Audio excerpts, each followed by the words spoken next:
சிலந்தி வலைக்குள்ள சிக்கின இந்த மாதிரி சர்ச்சையில் சிரித்த மாதம்பட்டி ரங்கராஜ். ஸோ என்ன நடந்துச்சு அப்படிங்கிறத இந்த வீடியோவில் நாம் பார்க்கலாம். So Madhampatti Rangaraj cook with Comali show மூலியமாக பிரபலமானவர். அவருடைய சாமானிய மனிதனோட நடத்தை, சிரிக்க வைக்கிற உடல்மொழி, எளிமையான பேச்சு, இந்த மாதிரியான விஷயங்கள் அவரை ரசிகர்கள்கிட்ட நல்ல ஒரு ஆதரவை கொடுத்து அவருக்கான தனி இடத்தை உருவாக்கிச்சு. ஆனால் சமீபத்தில் ஜாய் கிறிசல்டா அப்படிங்கிற பெண் ரங்கராஜ் தன்னை ஏமாத்திட்டாரு அப்படிங்கிற மாதிரி புகார் கொடுத்தது பெரிய சர்ச்சையாக மாறிச்சு. முதல் மனைவி இருக்கும்போது அவர் இப்படி நடந்துக்கிட்டாரா அப்படிங்கிற மாதிரியான கேள்விகளுமே எழுந்தது.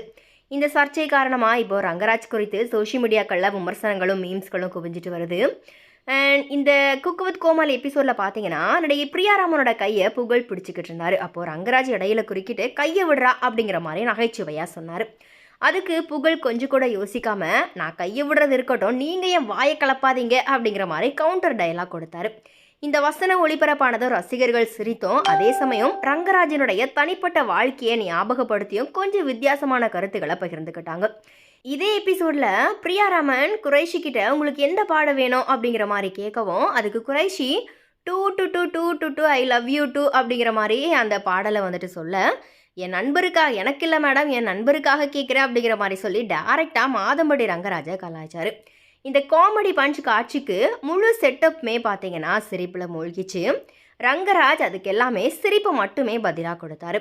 ரங்கராஜோட சர்ச்சையை வச்சு அவரை நேரடியாக தாக்காமல் மறைமுகமாக இந்த மாதிரியான கவுண்டர் டயலாக்ஸ் மூலியமாக விஜய் டிவி காமெடி பண்ணிட்டு வராங்க. இது ரசிகர்களுக்கு ஒரு வித காமெடியை கொடுத்தாலும் இன்னொரு பக்கம் பார்த்தீங்கன்னா கடுப்பாகவும் ஆகுது. சமூக வலைதளங்களில் இந்த வசனங்கள் பார்த்தீங்கன்னா ஷார்ட்ஸ், ரீல்ஸாக வைரல் ஆகுது. நிகழ்ச்சியுடைய டிஆர்பி ரேட்டிங் பார்த்தீங்கன்னா இதனால் ஆட்டோமேட்டிக்காகவே ஏறுது. அதாவது ஒரு புறம் ரங்கராஜோட சர்ச்சை அவருக்கு நெகட்டிவ் பப்ளிசிட்டியாக இருந்தாலும், இன்னொரு பக்கம் பார்த்தீங்கன்னா அது விஜய் டிவி டிஆர்பி பாசிட்டிவாக மாறிடுச்சு. மாதம்பட்டி ரங்கராஜோட தனிப்பட்ட சர்ச்சை அவருக்கு சிரமத்தை ஏற்படுத்தினாலும் அதையே யூஸ் பண்ணி விஜய் டிவி பார்த்தீங்கன்னா டிஆர்பியை ஏற்றிக்கிறாங்க. ஸோ குக் வித் கோமாளினுடைய எபிசோட்ஸில் பார்த்தீங்கன்னா இந்த மாதிரியான கலாய்ப்புகள் தான் இப்போ நடந்துட்டு இருக்குது. ஸோ இது பார்வையாளர்களுக்கு சிரிப்பையும் விஜய் டிவிக்கு டிஆர்பியையும் ஒரே நேரத்தில் தருது. ரங்கராஜ் பார்த்தீங்கன்னா சிரிச்சபடியாக அது எல்லாத்தையும் சமாளிக்கிறது அவருடைய ஸ்டைலாக இருக்கலாம். ஆனால் ரசிகர்களுடைய மனசில் அவரை பற்றின விமர்சனங்கள் தொடர்ந்துக்கிட்டே தான் இருக்குது.